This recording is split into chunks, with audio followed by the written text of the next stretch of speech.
Gain staging seemed to be a popular subject. We did a video about it a while back where we talked about a practical way to do gain staging when mastering.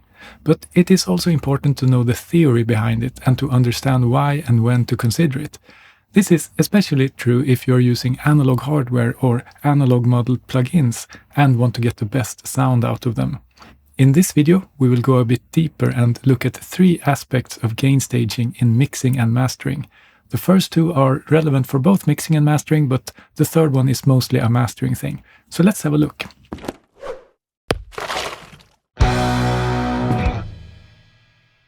In the analog world, there is always noise present, and there is always an upper limit to how loud a signal can be before the electronics start distorting. Gain staging at its core is really very simple. You want to optimize the level of the signal at every step of the processing chain in order to stay well above the noise but safely below the clipping point.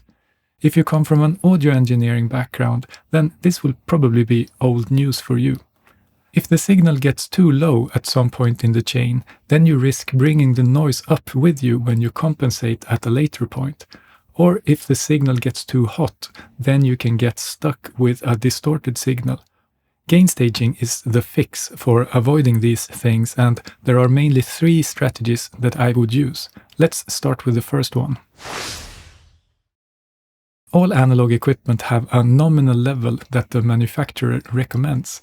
This is the recommended average level of the signal that will leave enough headroom for the peaks to avoid clipping, but also loud enough to swamp the noise of the unit. This will let the processor do its thing in the cleanest way, and you will get the most transparent processing with the least unwanted noise or distortion. So the simplest approach to gain staging in an analog setup is to make sure that the average signal is hovering around the nominal level for each processor. For most modern professional hardware, this nominal level is standardized at +4 dBu, and this is usually referred to as line level. In a recording studio, there will be other levels as well. A microphone, for example, has a much weaker signal, and you will need a preamplifier to bring it up to line level. But once the signal is at line level, then it will usually stay there from then onwards.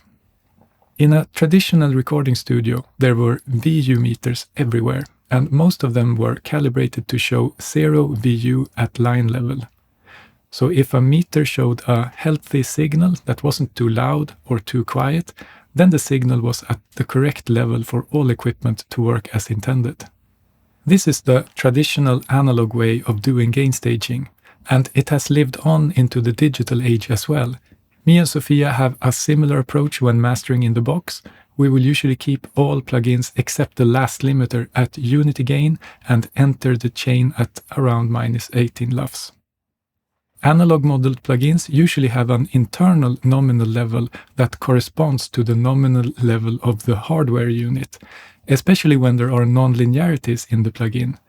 Well-made plugins will have a way to adjust this nominal level, either by having clean input and output level trims or by having a dedicated control. The manual will usually address this. Some analog boxes can sound clean and nice at the nominal level, but can sound even nicer when pushed with louder levels. This is especially true for units that don't have a hard clipping point, but rather a gradual transition between clean and clipped. The goal is then to ignore the nominal level of the unit and instead choose the level that sounds the best for each unit in the chain and for the music that you're currently working on. There will often be a sweet spot between clean and crunchy, where the added saturation sounds exciting and musical. Equipment with tubes and transformers will often have this kind of quality. And this might mean that you will need different operating levels at different stages in the chain. In normal cases, I prefer keeping all equipment at unity gain so that I can add or remove anything from the chain without messing up the gain structure. But when gain staging for Mojo, there will often be situations where a unit needs to add gain in order to push it into the great sounding region. And this can be a can of worms, and it will certainly make the workflow more complicated. But if you get it right, it will be very rewarding. One thing to be aware of is that whenever you add gain in a processor, you must compensate for the loudness difference if you are assessing the sound using the bypass switch.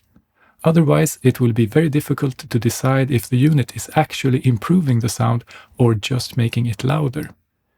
When you start to do proper loudness-matched A/B testing of things in the mastering chain, then you might be surprised at how much of the perceived Mojo is actually plain old loudness bias. This has happened to me at least.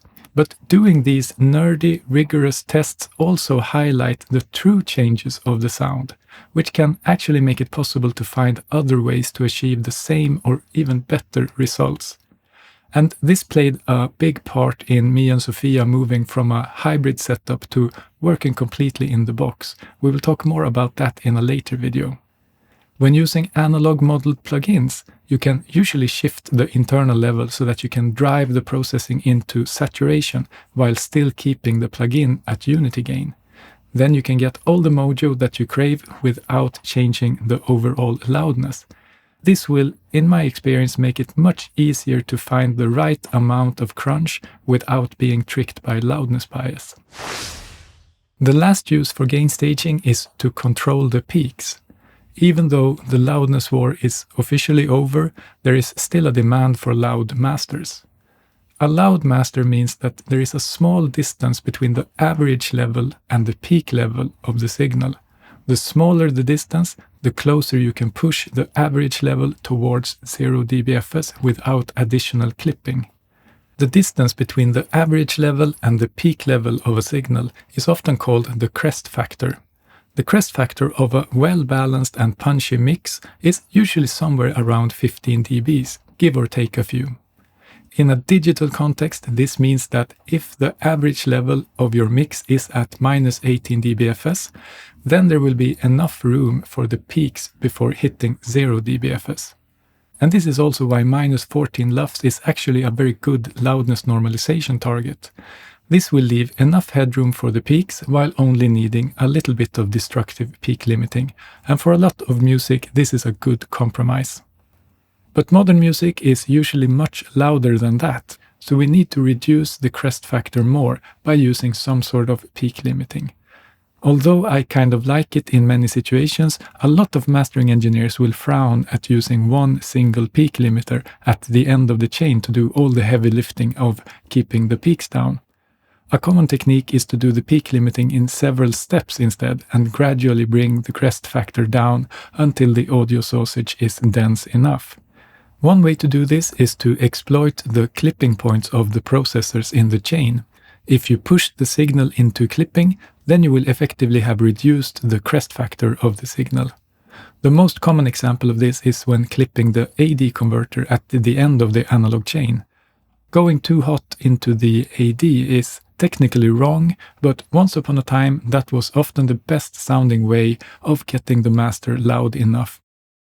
You can use other things in the chain for this as well, and the methods and caveats are the same as when gain staging for Mojo.